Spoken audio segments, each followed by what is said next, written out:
అందరూ ఆ భగవద్గీత పట్ల తమకున్నటువంటి భక్తిని ఇవాళ ఆవిష్కరిస్తూ ఉంటారు. మీరు చూడండి, సనాతన ధర్మంలో చిట్ట చివరి ప్రయోజనం ఒకటే. ఎందులోంచి విడిపోయి వచ్చాము అన్న భ్రాంతిలో ఉన్నామో దానిలో కలిసిపోవడమే చిట్ట చివరి యొక్క ప్రయోజనం. అందుకే అవ్యక్తము అని ఒక మాట.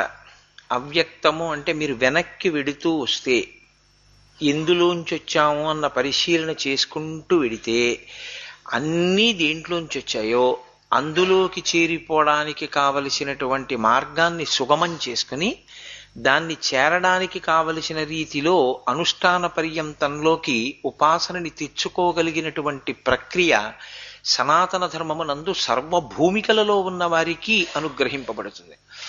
ఏదో ఒక స్థాయిలో ఉన్న వాళ్ళకి మాత్రమే మేము అందించగలం తప్ప ఆ స్థాయి